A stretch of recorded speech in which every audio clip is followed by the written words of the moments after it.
The first time Stella felt it, the strange cold brushed against her skin. Stella looked around the church auditorium. The small afternoon sun was blazing outside. The heat was so intense that several members were fanning themselves with notebooks. Yet, the chill remained. It crawled up her arms and settled deep inside her bones. Then she noticed something. Pastor Daniel had just walked past her. The moment he moved farther away, the cold disappeared. Stella frowned. That was strange. She shook it off and continued arranging the Sunday school materials for the children's class. But the same thing happened again the following Sunday after service. As Stella reached out to shake his hand, the cold returned with such force that she nearly pulled away. For a brief moment, it felt as though she had touched a hand that had been resting inside a morgue. Pastor Daniel smiled warmly. "God bless you, Sister Stella."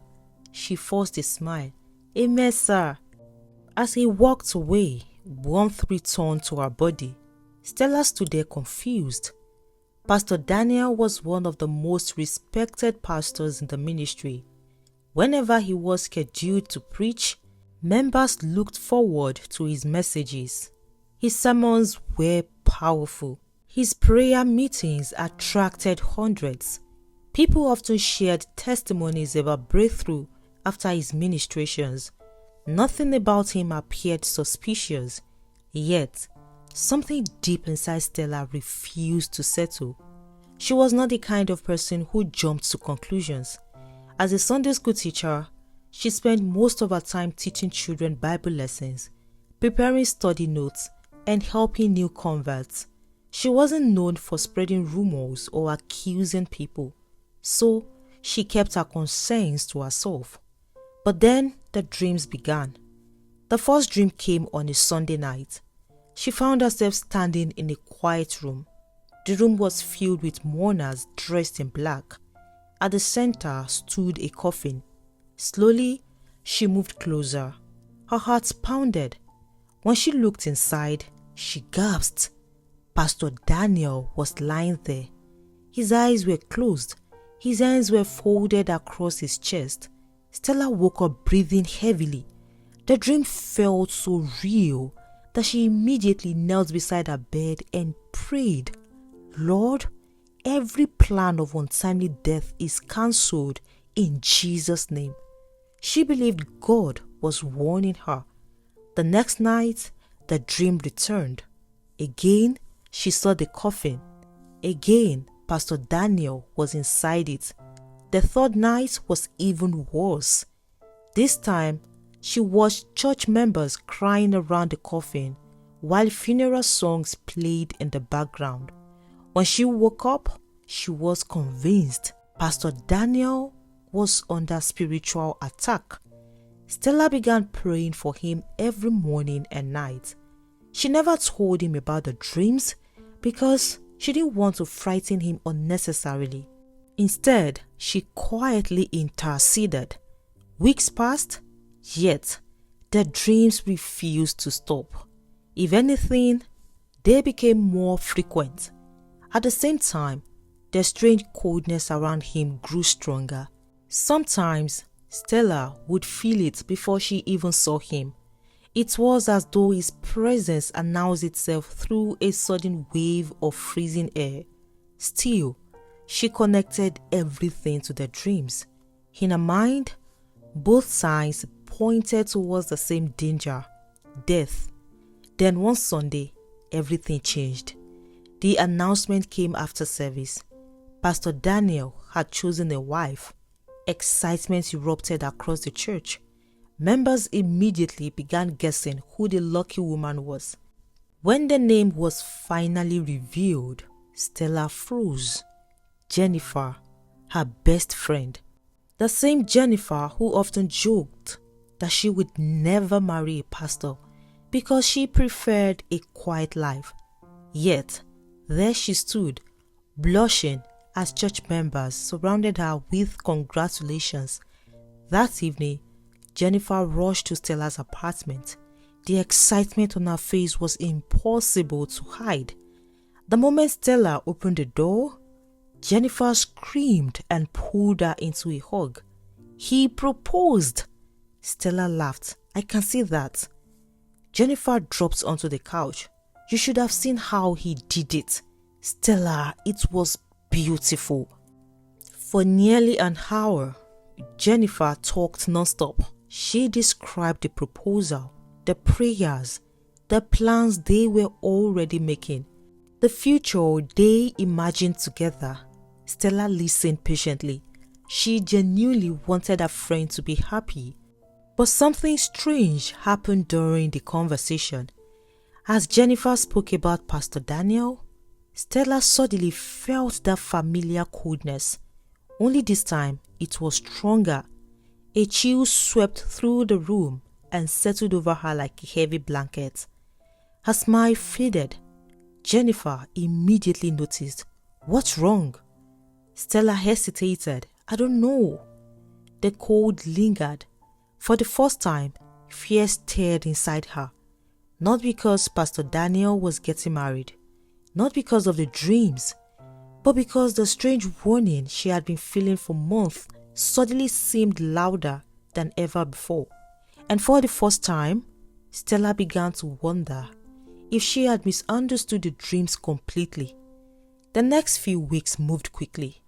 Before most church members could adjust to the news of the engagement, wedding discussions had already begun. Dates were being considered. Marriage counseling sessions had started. Plans were moving forward at a speed that made Stella uncomfortable. One evening, Jennifer visited her apartment carrying a notebook filled with wedding ideas. The excitement on her face was impossible to miss. "I still can't believe this is happening," Jennifer said, laughing as she flipped through the pages of decoration samples. Stella smiled. She wanted to share her friend's excitement, but the uneasiness inside her refused to leave. As Jennifer talked about venues and wedding colors, Stella decided to ask a simple question. "Have you met his family?" Jennifer paused. "No." Stella looked up. "No?" Jennifer shook her head. "He told me they all died years ago." The answer landed heavily in the room. "All of them?" Stella asked. "Yes." He said there was a fire accident. According to him, he lost everyone. For several seconds, Stella said nothing. A fire accident, a tragic story. Yet, something inside her immediately resisted it because the explanation felt rehearsed, too convenient, too final. "Have you ever seen pictures?" Stella asked. Jennifer frowned. "Pictures of what?"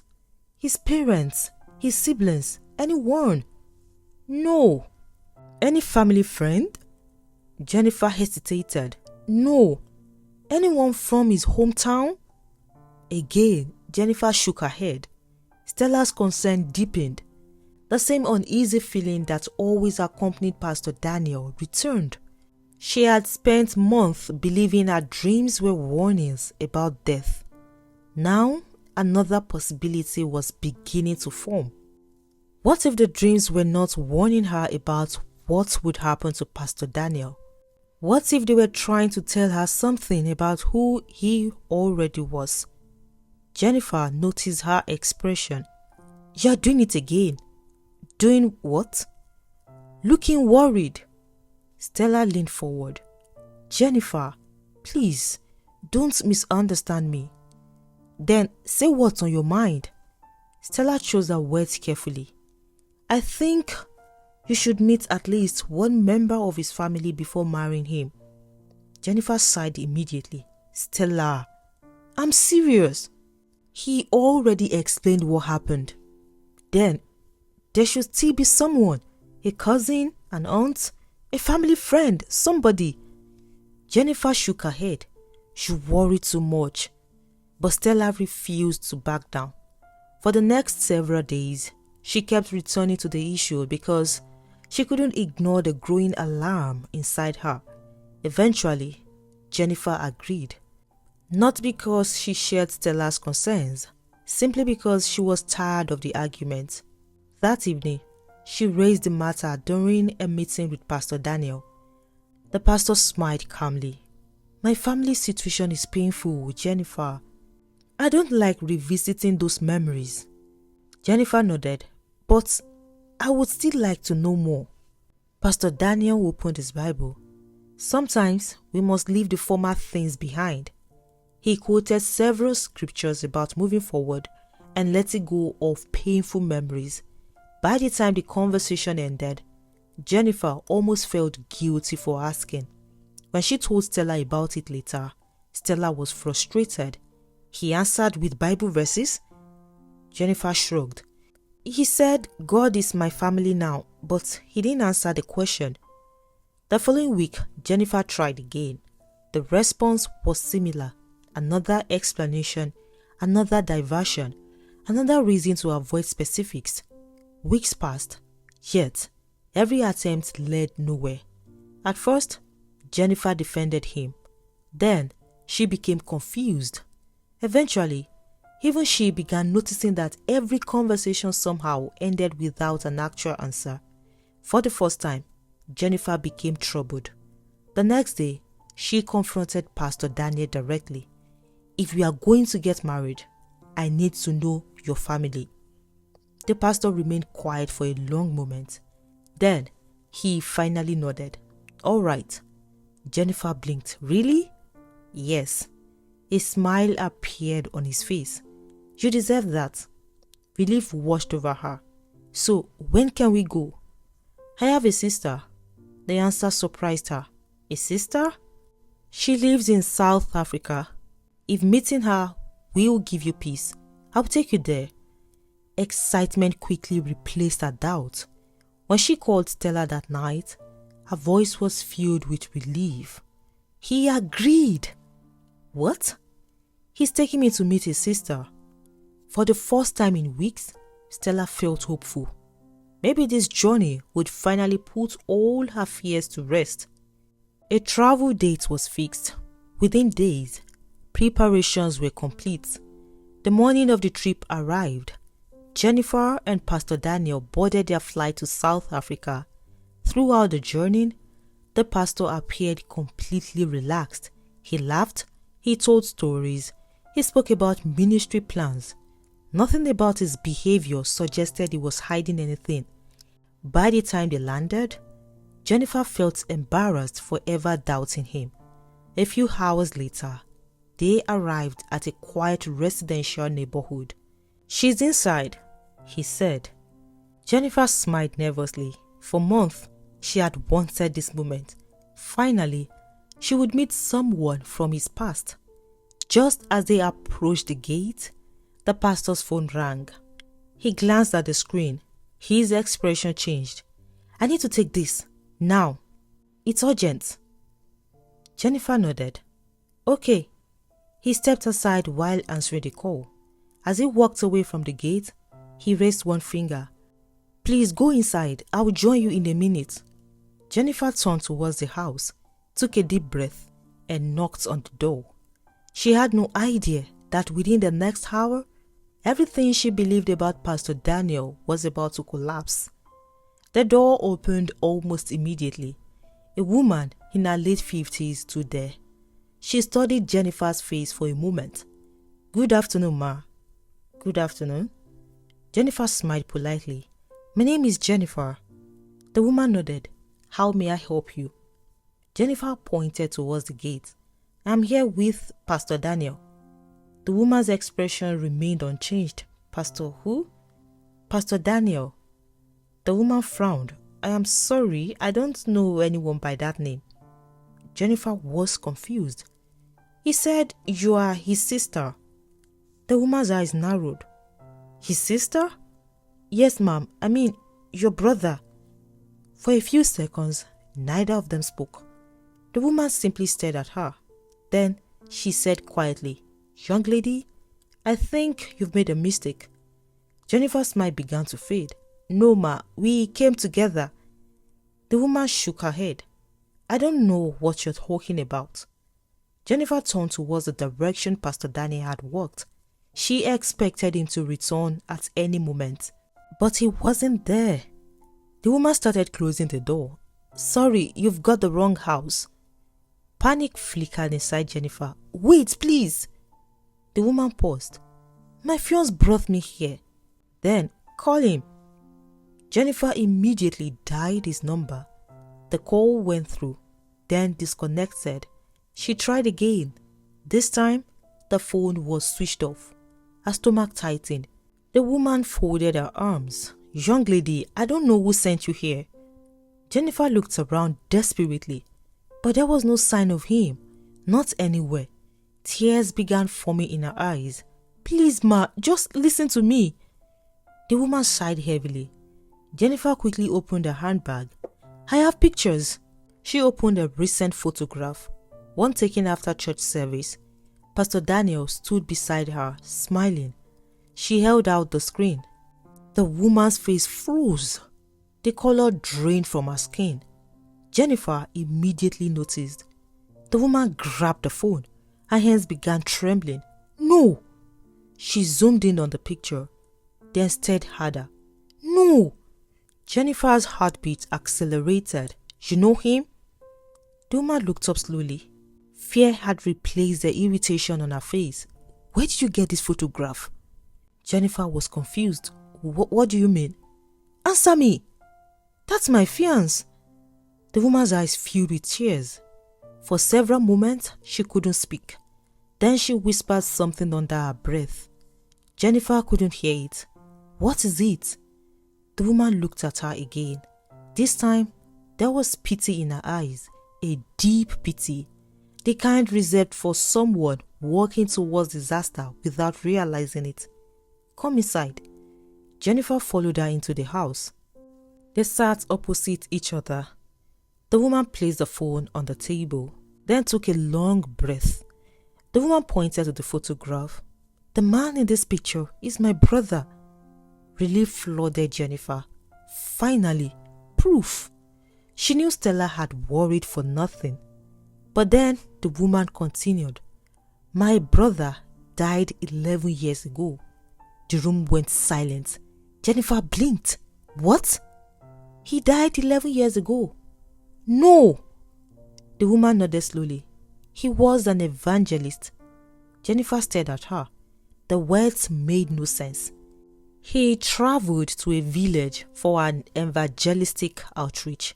There was a confrontation between him and some villagers after he challenged one of their traditional practices.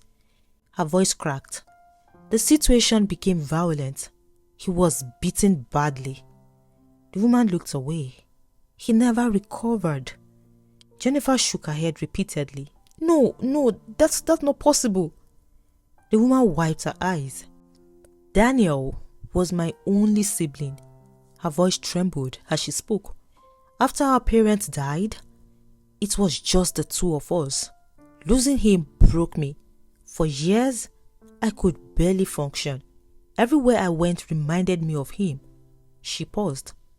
"Eventually, I left Nigeria and moved to South Africa. I needed a fresh environment.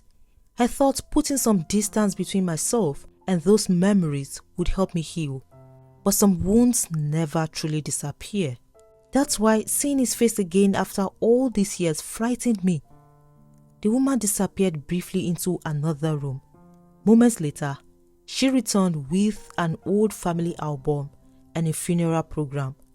She placed it before Jennifer. Jennifer opened it. Her breath caught instantly. There he was, Pastor Daniel, younger, but unmistakably him. The same eyes, the same face, the same smile. Every picture contained the same man Jennifer had been planning to marry. Her hands began to shake. This can't be real. Then the woman showed her a photograph of his grave. The name on the headstone was clear, Daniel Adeyemi. Beneath it was a date from 11 years earlier. Jennifer's knees nearly buckled. Tears streamed down Jennifer's face. This is impossible. The woman was crying too. I know. Jennifer stared at the grave. Hours later, Jennifer sat on her flight home, unable to stop crying. She replayed every conversation she had ever had with Pastor Daniel. Every smile, every prayer, every promise.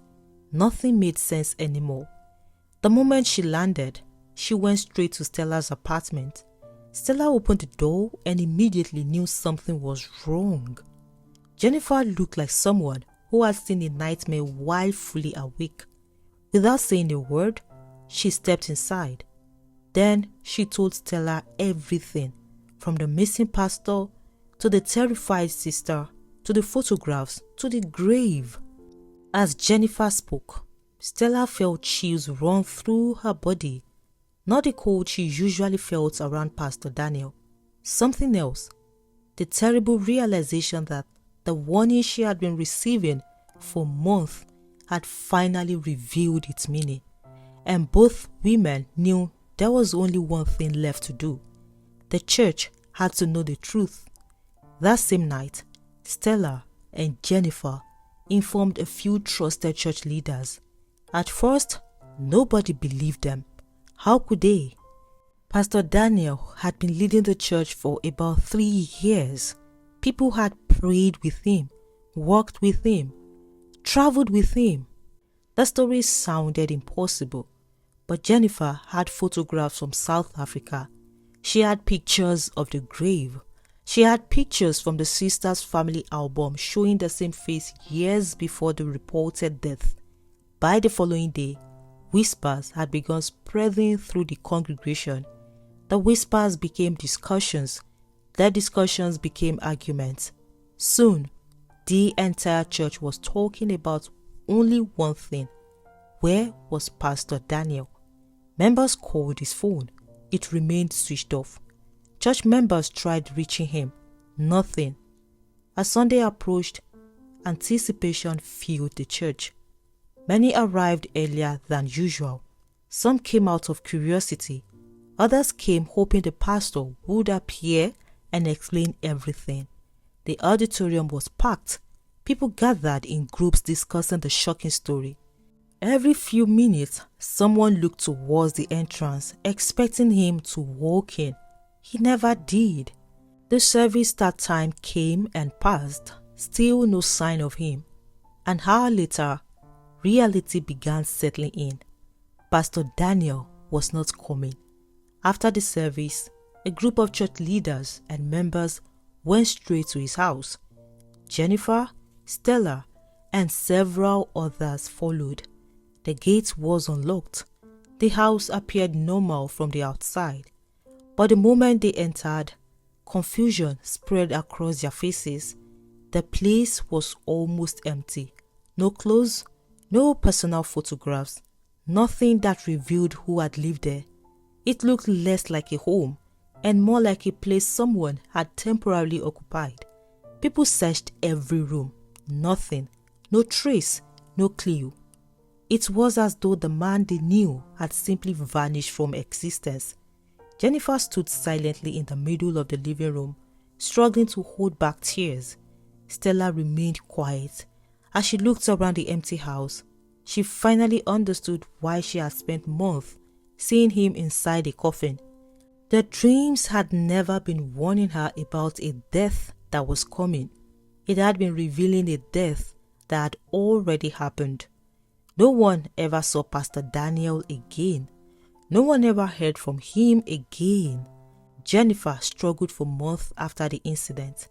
The betrayal was difficult to process. Some days she questioned whether any of it had been real. She remembered the conversations they shared, the future they planned. For a long time, she blamed herself for ignoring the warnings Stella tried to give her.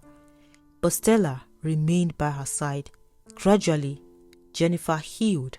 She returned to church, rebuilt her confidence, and focused on her relationship with God. Though the experience left scars, she eventually found peace, knowing she had escaped a situation she still could not fully explain. And years later, members of the church still spoke about the pastor who preached powerful sermons led hundreds of people, planned a wedding, and then disappeared the moment people discovered he had died 11 years earlier. I hope you enjoyed today's story. There is more to discover right here on your screen. Click to watch the next story now. I'll see you in the next one. Goodbye.